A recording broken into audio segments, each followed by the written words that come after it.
بسم اللہ الرحمن الرحیم۔ السلام علیکم ورحمۃ اللہ وبرکاتہ۔ تدمیر نے ہرچند اسماعیل اور بلقیس کو تلاش کیا، لیکن وہ دونوں ایسے غائب ہوئے کہ ان کا کہیں سراغ نہیں ملا۔ جب یہ لوگ انہیں تلاش کرتے کرتے تھک گئے تب مجبور ہو کر روانہ ہوئے اور سیدھے قرطبہ کی طرف چل پڑے۔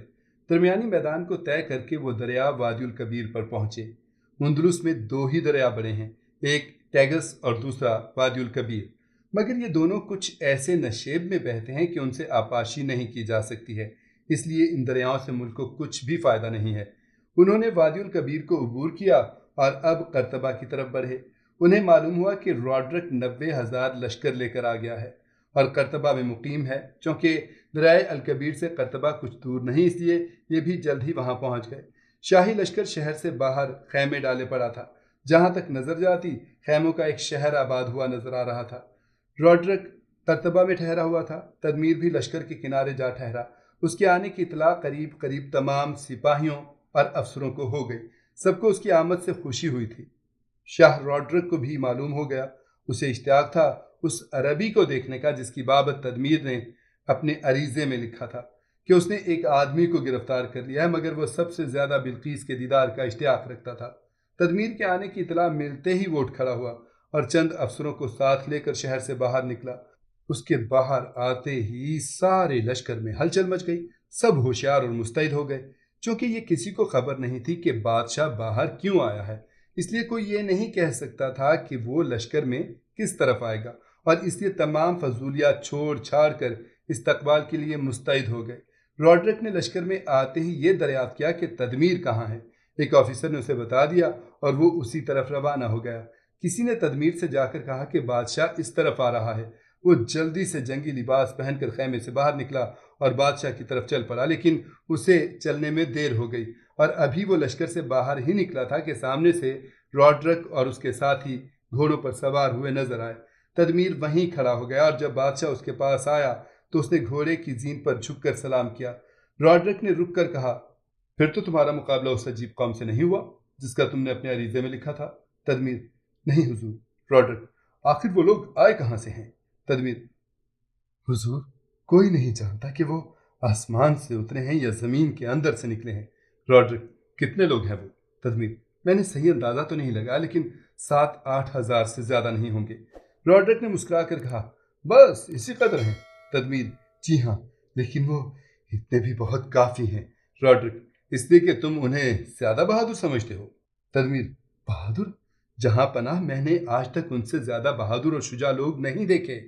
راڈرک، خوب لڑتے ہیں؟ تدمیر، ایسی لڑائی میں مشغول ہوتے ہیں جیسے کوئی کھیل کھیل رہے ہوں۔ راڈرک، گویا لڑائی کو تفریح سمجھتے ہیں۔ تدمیر، یہی بات ہے حضور۔ راڈرک، وہ پیدل تھے یا سوار؟ تدمیر، جہاں پناہ پیدل تھے، پر ہمارے گھوڑوں سے ذرا نہ ڈرے۔ راڈرک، اس جنگ میں تمہارے کتنے آدمی مارے گئے؟ تدمیر، اس کا ابھی حساب نہیں لگایا جا سکتا، مگر خیال ہے کہ 1200-1300 عیسائی مارے گئے ہیں۔ راڈرک، اور ان کے کتنے مرے؟ تدمیر، حضور، وہ مرنا کہاں جانتے ہیں، وہ تو ایسی بلائیں ہیں کہ شاید موت بھی ان سے ڈرتی ہے۔ میں نے تو ایک کو بھی مرتے نہیں دیکھا۔ راڈرک، عجیب بات ہے۔ تدمیر، ان کی تمام باتیں ہی عجیب تر ہیں۔ راڈرک، تم نے ان کا ایک ہی آدمی گرفتار کیا تھا؟ تدمیر، وہ بھی بہت مشکل اور تدبیروں سے۔ راڈرک، شاید وہ تمہارے نرغے میں آن پھنسا تھا۔ تدمیر، جی ہاں، جب شکست ہوئی تو میں 50-60 آدمیوں کو ساتھ لے کر بھاگا اور اپنے خیمے پر پہنچا تھا کہ بلقیس کو لے کر بھاگ نکلوں، تو ان کا ایک آدمی بلقیس کو لے کر خیمے سے باہر نکلا۔ راڈرک، وہ بلقیس کو لے جانا چاہتا تھا؟ تدمیر، جی ہاں۔ تدمیر، جب ہم پہنچے تو وہ لڑنے مرنے پر تیار ہو گیا۔ اس نے اکیلے ہمارے 21 آدمیوں کو مار دیا۔ راڈرک، جب تو وہ واقعی بہادر ہیں، تم نے اچھا کیا، چلو میں اس کو دیکھنا چاہتا ہوں۔ تدمیر، لیکن حضور وہ غائب ہو گیا ہے۔ تدمیر نے اسے سارا قصہ سنایا، لیکن ابھی بلقیس کے غائب ہونے کا نہیں بتایا تھا۔ راڈرک، بلقیس کہاں ہے؟ تدمیر، جناب وہ اسے بھی ہمراہ لے گیا ہے۔ راڈرک کو یہ سن کر غصہ بھی آیا اور افسوس بھی ہوا۔ اس نے درست لہجے میں کہا، تم نے حفاظت نہیں کی، ضرور کوتاہی کی ہوگی، جبھی وہ دونوں بھاگ نکلے ہیں۔ تدمیر، حضور ان کی حفاظت میں کوئی کمی نہیں چھوڑی تھی۔